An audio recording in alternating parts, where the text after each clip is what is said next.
After my son died, the first thing that truly saw me wasn't a person. It was an octopus. I need to tell you something I've never admitted to another human being.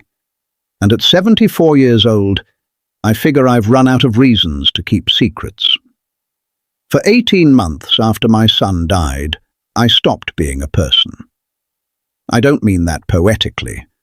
I mean the part of me that made decisions, that wanted things, that had opinions about whether it was Tuesday or Saturday, just went offline. And my body kept going to work, kept nodding in conversations, kept showing up at the grocery store. But there was nobody home behind my eyes. The doctors called it high-functioning depression, which is a very polite way of saying I'd become a ghost who still paid her electricity bill on time. My blood pressure was excellent. My cholesterol was the envy of women half my age. I wasn't drinking, wasn't using pills, wasn't doing any of the dramatic things that get you on a daytime special. I was just gone. Erased. Like someone had taken a big pink eraser to the part of my brain that generated a self, and forgotten to mention it to anyone. And here's the part that still makes me shake my head. Sitting here now with salt in my hair and sand under my fingernails, and the sound of the Andaman Sea doing its thing 40 feet from where I'm talking to you. The thing that brought me back wasn't therapy. God knows I tried. Wasn't medication, though I swallowed enough pills to fill a bathtub. Wasn't my ex-husband, though he did try in his own useless way. It was a 6-armed creature the size of a basketball in the waters off a tiny island in Thailand that I'd only gone to because I'd run out of places to run to. And I almost didn't go in the water that day. I almost stayed on the beach and let the erasure finish its work. So let me back up, because if you're watching this and you recognize that feeling, that specific flavor of goneness, you need to hear the whole thing. My name is Monica. I spent 23 years as a civil engineer in Auckland, New Zealand. I built things, roads, bridges, water treatment plants, the kinds of projects nobody notices until they break. I was good at it. I married young, divorced at 42. No hard feelings. Just 2 people who'd become roommates and had the good sense to admit it. I had one son. His name was Oliver. He was 26 when a drunk driver crossed the centre line on the southern motorway and turned my whole life into a before and after. They tell you it was instant, like that's supposed to help. Like the speed of it makes it hurt less. It doesn't. It just means you don't get to say goodbye, and you spend the rest of your life carrying around all the things you should have said, and now never can. The first 6 months, you're in the machinery of grief. There's a funeral to plan, there's paperwork, there's insurance and lawyers and people bringing you food you can't taste. Everyone's very kind and very careful, and you move through it like you're underwater. Then everyone goes back to their lives, which is natural, which is right, and you're still underwater, but now you're alone down there. I went back to work after 4 months, because that's what you do. And I sat in meetings about load-bearing calculations and drainage systems, and I would realize 20 minutes in that I hadn't heard a single word. I was just a shape in a chair that people had learned to talk around. My best friend, Carolyn, bless her, she tried everything. Dinners, movies, a book club I went to exactly twice and said nothing both times. She invited me to her bush, that's a beach house for a weekend, and I sat on the deck staring at the water, and she finally said, "Mon, I don't know how to reach you anymore." And I wanted to tell her, "I'm not in here. There's nothing to reach." But I just smiled and said I was fine, and we both knew I was lying. I started traveling because that's what people do when they can't stand the place they are. If you're in motion, see, You can tell yourself you're going towards something instead of just away. First I did Australia. Sydney, Melbourne, the Whitsundays. Beautiful. Expensive. Full of honeymooners and families, and everyone having the time of their lives, and me moving through it like a shark. If sharks were deeply depressed and 60 years old. I tried Bali because everyone tries Bali. Ubud, the rice terraces, the monkey forest. I did a yoga retreat that cost more than my first car and came out the other side just as empty but significantly poorer and moderately more flexible. Then Vietnam. Hanoi, Da Nang, Ho Chi Minh City. Incredible food, incredible history, and I felt like I was watching it all on a screen in another room. I tried Japan for 3 months, thinking the strangeness of it might shock me back into feeling something. And Tokyo was overwhelming, and Kyoto was stunning, and I stood in front of 1,000 vermilion gates at Fushimi Inari and felt absolutely nothing. A temple full of gods, and none of them had anything to say to me. I went to Italy because my mother's family was Italian, and I thought maybe there'd be some genetic memory, some emotional chord it would strike. I rented an apartment in Bologna for 6 weeks, learned to make pasta from a 78-year-old woman named Julia, who spoke no English and treated me like a dim-witted child, which honestly I appreciated. At least she had an opinion about me. But here's the thing about running. You take yourself with you. You take the empty place with you. And it doesn't matter if you're standing in front of the Colosseum or eating the best ragu of your life. If you're not home inside yourself, you're just a tourist in your own existence. I'd been gone from New Zealand for 1.5 years. I'd spent more money than I care to admit. And I was sitting in a guest house in Chiang Mai, Thailand, which was the 4th place I'd stayed in 2 months. And I realized I didn't care where I went next. Not in a dramatic way, just in a true way. And that's when I met Dao. Dao was the daughter of the woman who owned the guest house, a tiny place tucked down a soi, an alley, far from the touristy parts. Dao was maybe 30, spoke perfect English, had a degree in environmental science she wasn't using, and ran the family business with the kind of efficient warmth that makes you feel like you've been adopted. She'd bring me tea in the mornings without asking. She'd tell me about the best places to go that tourists missed. And one morning, after I'd been there about a week, she sat down across from me at breakfast and said, very gently, "You are sad about something very big." Not a question. An observation. And I should have deflected. I'd gotten very good at deflecting. But something about the way she said it, no drama, no pity, just a statement of fact, made me crack open. I told her about Oliver. Not everything. You can't tell everything, the weight of it would crush a stranger. But enough.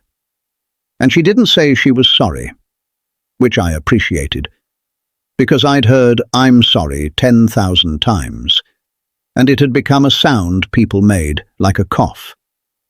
She just nodded and said, "You've gone away inside. I can see it. You have to come back. He wouldn't want you gone." And I said, and I remember saying it because it was the first true thing I'd said in months, "I don't know how." She refilled my tea and said, "Then you need to go somewhere that makes you be here. Go to the islands. Go underwater. You can't disappear when you're breathing from a tank." I almost didn't listen, but I was out of my own ideas. So 2 weeks later, I took a bus, and then a ferry, and then a long-tail boat to a tiny island called Koh Lipe, way down south near the Malaysian border. If you've never heard of it, good. It's one of the last places in Thailand that hasn't been completely swallowed by resorts and influencers. It's small. You can walk the whole thing in an hour. There's a walking street, a handful of guest houses, a few beach bars, and some of the clearest water I'd ever seen. I checked into a bungalow that cost about $12 a night and had a lizard living in the rafters I named Gerald. The bed was hard, the shower was cold, and it was perfect in the way that places are perfect when you've stopped expecting anything from them. There was a dive shop about 50 meters from my bungo, run by a Swedish guy named Isak, who looked like a Viking who'd gotten very lost and very tan. And on my third day, I walked in and said, "I want to learn to dive." He sized me up, this 60-year-old woman with dark circles under her eyes, and no particular reason to be there, and said, "You ever done it before?" "No." "You scared of water?" "No." "You scared of dying?" I laughed. Actually laughed. First time in I don't know how long. "Not particularly." He grinned. "Good. We start tomorrow." Learning to dive at 60 is not graceful. I don't want to oversell this. I was the oldest person in the group by about 30 years. There was a gap-year kid from Germany, 2 Australian girls who giggled constantly, and me, the sad lady who couldn't figure out how to equalize her ears. The first time I went under in the shallow water off Sunrise Beach, I panicked. Properly panicked. The regulator felt wrong in my mouth, my breath sounded like Darth Vader, and every instinct in my body said, "You're not supposed to be breathing underwater, you absolute fool." Isak held my shoulders, made me look at him, did the hand signal for breathe slow, and waited. And I breathed. And I stayed under. And for the first time in 18 months, the noise in my head stopped. Not because it was peaceful, because it demanded all of me.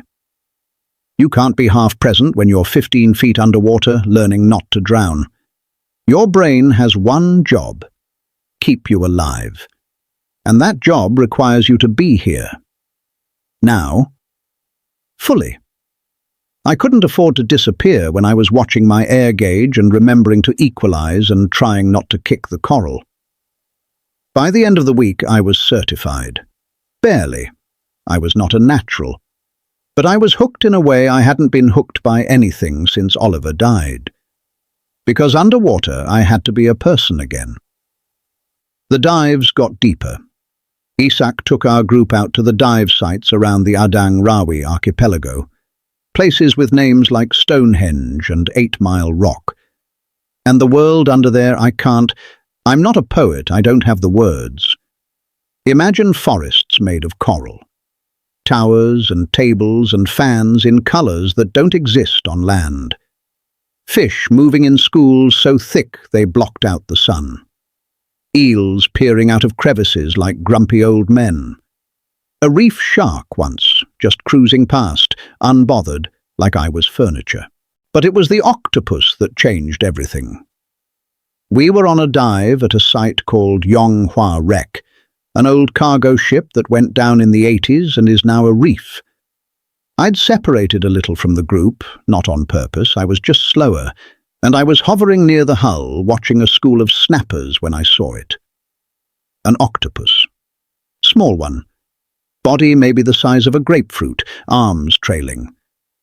It was tucked into a gap in the coral, just watching me. And I stopped. And it didn't move. And we just looked at each other. I don't know how long. Time's weird underwater. Could have been 30 seconds, could have been 5 minutes. And then, very slowly, it came out. Flowed out, really, like liquid. And it moved toward me. I stayed completely still. It reached one arm, just one, and touched my hand. And I know this sounds insane. I know how it sounds. But I swear to you I felt seen, not by a person. By a creature that had no reason to care whether I existed, and it chose to reach out anyway. And something in me broke open. I started crying. Underwater. In a mask. Which, let me tell you, is not ideal for visibility. But I couldn't stop, because I realized in that moment that I'd been holding myself so tightly closed, so afraid that if I felt anything I'd feel all of it, the whole unbearable weight of losing Oliver, that I'd stopped letting anything in. And this little six-armed creature with its weird sideways pupils didn't know about any of that. It just saw another being and said, in whatever way octopuses say things, "I see you. I see you." When I surfaced, Isak asked if I was okay. I said I was. And for the first time, I wasn't lying. I stayed on Koh Lipe for 4 months. I got my advanced certification, then my rescue diver, then my dive master. I wasn't trying to become a professional. I was trying to stay underwater as much as legally possible, because it was the only place I felt like I was still alive. I started helping out at the dive shop, cleaning tanks, filling out paperwork, running errands. Isak paid me in dives and meals and didn't ask questions, which was exactly what I needed. The island started to feel less like a place I was hiding and more like a place I was living. I made friends, real ones. There was Noi, who ran the Somtam cart near my bungalow and would load my papaya salad with so much chili, I'd weep and then laugh at me. There was Simon, a British guy who'd come for 2 weeks in 2003 and never left, now ran a beach bar and had opinions about everything. There was Prem, one of the boat drivers, who taught me very bad Thai and told me stories about the island before the tourists came. And there was Isak, who became, I don't know, the little brother I never had. He told me one night, a couple of beers in, that he'd opened the dive shop after his fiancée died of cancer, that he understood what it was like to have the bottom fall out, and that the ocean had kept him here too. We didn't talk about it again, didn't need to. But I'll tell you what ordinary life looked like, because that's what saved me. Not the dramatic moment with the octopus, though, that cracked the door. It was the accumulation of ordinary days. I'd wake up at 6 to the sound of long-tail boats heading out. I'd walk to Noi's cart for coffee, terrible instant coffee, best part of my morning. I'd go to the dive shop and spend the morning prepping gear or greeting customers or just sitting in the shade watching geckos hunt. Afternoons, if there wasn't a dive, I'd swim out to the reef in front of Sunrise Beach with my mask and fins and just float. Watching. Being watched. Part of it. Evenings, I'd sit at Simon's bar with whoever was around, the rotating cast of travellers and expats and locals, and we'd solve the world's problems over Chang beer and bad pizza. And slowly, so slowly I didn't notice it happening until it had already happened, I started to feel like a person again. Not the same person. That person was gone, but a new one. One who'd been erased and was sketching herself back in, line by line. I called my ex-husband Greg after about 5 months. Told him where I was, what I was doing. He was baffled. "You're a dive master? In Thailand? You hate the heat." And I realized he was right. The old Monica did hate the heat. But she didn't live here anymore. I want to be honest about the hard parts because I promised myself if I ever told this story, I wouldn't make it sound like a fairy tale. Koh Lipe is not paradise. It's a real place with real problems. The trash situation in high season is criminal. The development is eating the island alive. There are days the dive sites are so crowded with Chinese tour groups, you're practically queuing underwater. It's hot. Murderously hot. The kind of hot where you shower 3 times a day and you're still sticky. I got food poisoning twice. I had a motorbike accident that left me with a scar on my shin the size of a deck of cards.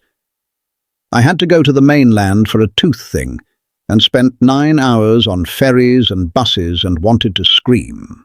And there were days still where the grief came back like a wave and I'd have to just sit with it. Let it roll through. Miss my son so hard I thought my chest would crack. But here's the difference. I wasn't alone in it anymore. Because somewhere along the way, without deciding to, I'd let people in. Noy knew, Simon knew, Isak knew. And they didn't try to fix it. They just made space for it. Let me be sad when I needed to be sad, and dragged me out for a drink when I'd been sad long enough.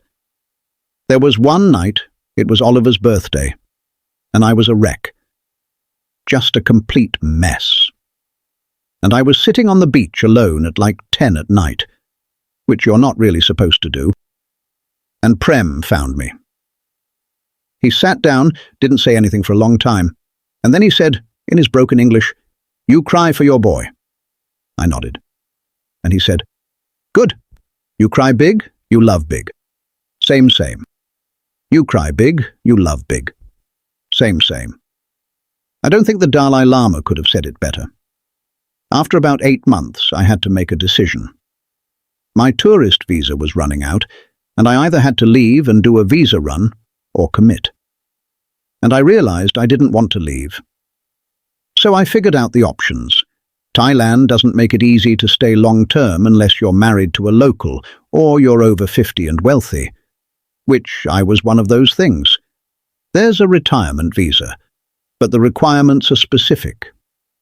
You need to show income, you need to do the paperwork in Bangkok, you need to not mess it up. Isak connected me with a visa agent, a woman in Trang who handled this stuff, and she was brilliant. Stern, but brilliant. Within 2 months, I had my Thai retirement visa. 1 year, renewable. I rented a little house. Actual house, not a bungalow. 1 bedroom, outdoor shower, a porch where I could see the water. About $300 a month. I started teaching scuba on the side. Not full-time, just enough to cover my costs and keep me busy.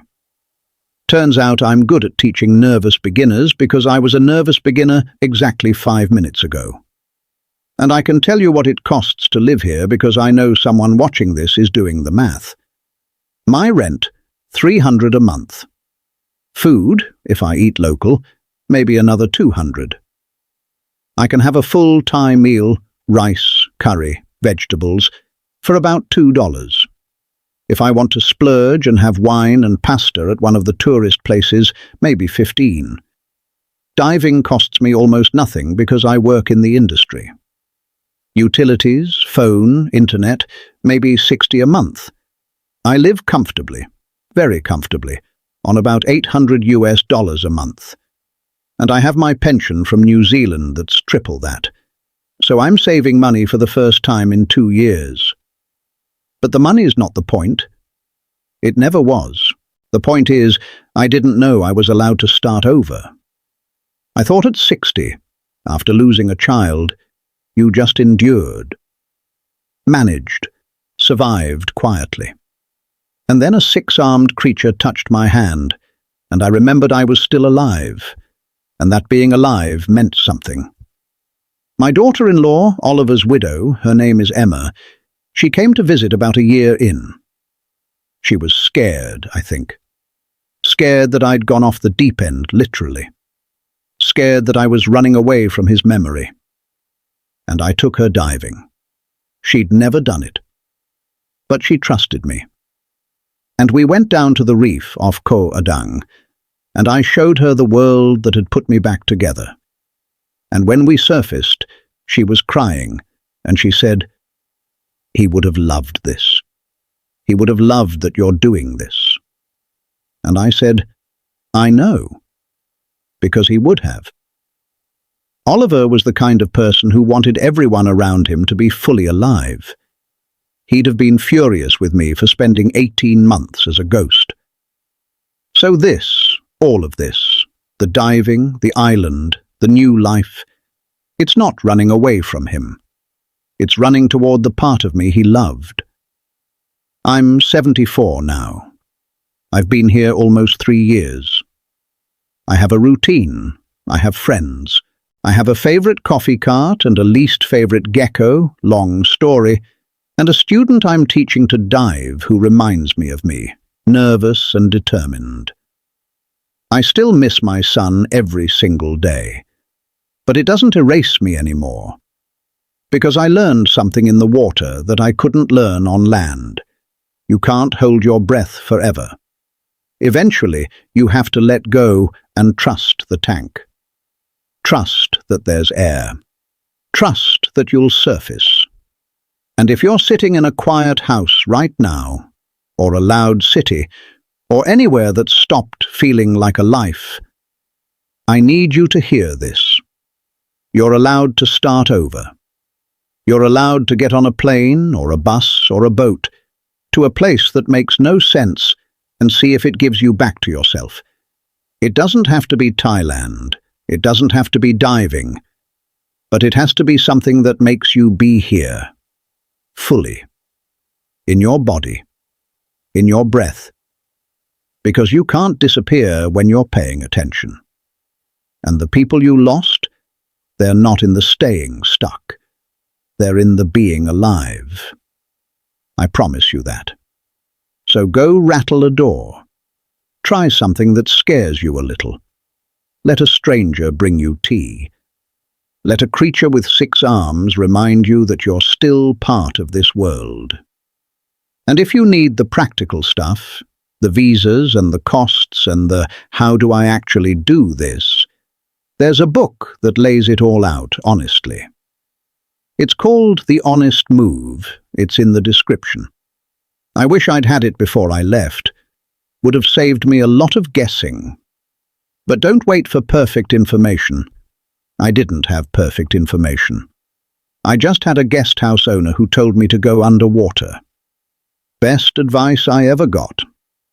My name is Monica. I'm 74. I'm a long way from Auckland.